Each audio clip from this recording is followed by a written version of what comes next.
Gentlemen, thank you. Thank you that you are true friends of Hungary and true friends of border protection. May I ask you the questions because we are short of time. What are the most important aspects of EU migration policy today?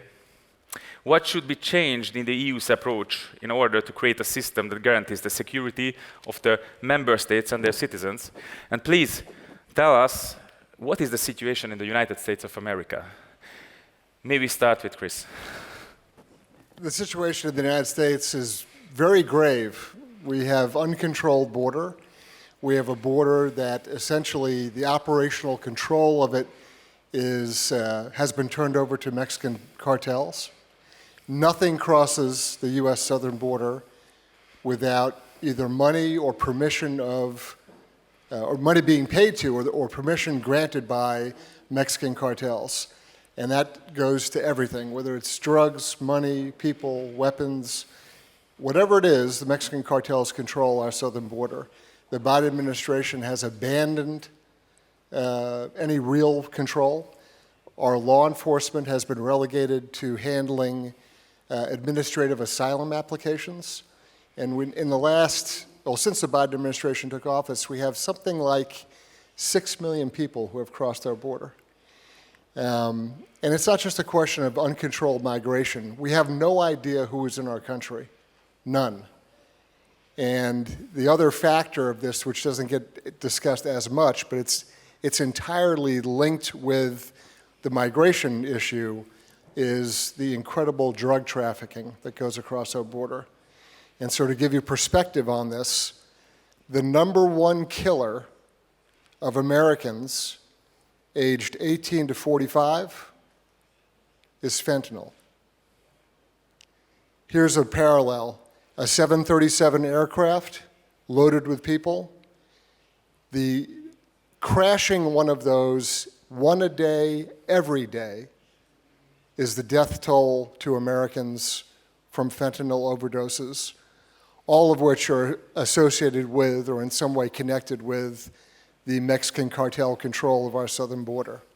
So it's not just a migration problem, which has impacts on healthcare, school, housing, all those sort of social issues, but there's a very grave criminal crisis attached with our uncontrolled border, and it is destroying, fundamentally eroding the quality of life in our country and increasing not just social questions and issues, but criminal as well. So first in Europe, that's a very important issue.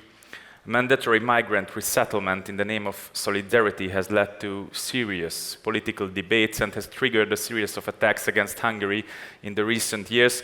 It's an issue now of the agenda, or is there still political will in Brussels to mandatory allocate illegal migrants among member states? And secondly, my question would be, what was different under the Republicans at the Trump administration 3 or 4 years ago, maybe? Let me jump in for the second part of the question. So Trump had a very strong enforcement strategy that was pro-law enforcement, that was compassionate in the sense that rather than having people just be quickly, in a very summary way, processed and then released into the United States, that he wanted to have a deliberate asylum application process carried out before they entered the United States. And so there was a Remain in Mexico policy that was coordinated with the Mexican government that permitted an orderly way for people to make an asylum application and then to enter the United States. The Biden administration has abandoned and reversed all of the Trump initiatives. So now we're in a position where thousands of people, literally thousands of people a day, I think the last report from our Border Patrol was that there was 7,700 apprehensions made in one day, and realized they're only apprehending about a third of the people that actually cross. So there's this enormous influx of people. The border is essentially uncontrolled, and there's a grave risk to the United States for what's happening in that regard.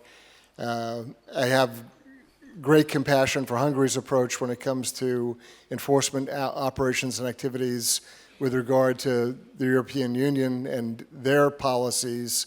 And I applaud Hungary for standing up for their sovereignty and their ability to establish what their goals and objectives are.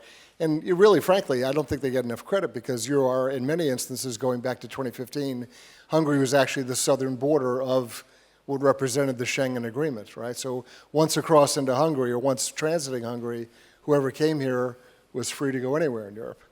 And so that was a unique challenge, right, that Hungary stepped up to and enforced its own sovereignty. So my congratulations to Hungary and my grave worry for what the United States faces, particularly in the coming weeks.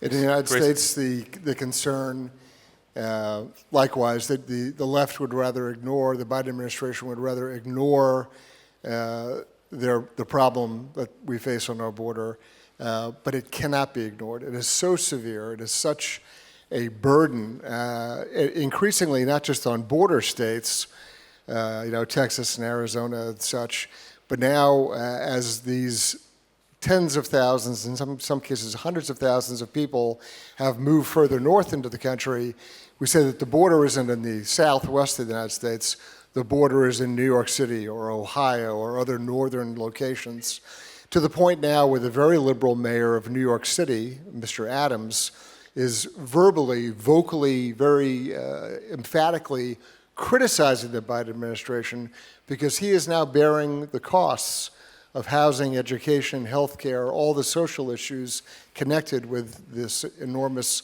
flood of migration. So they'd like to ignore it. They can't. In a more cynical world, some people would say that some Democrats would view every illegal alien as another Democratic voter. That then gets criticized as being racist and all sorts of other tropes. But it is a problem that really defines the current American political experience.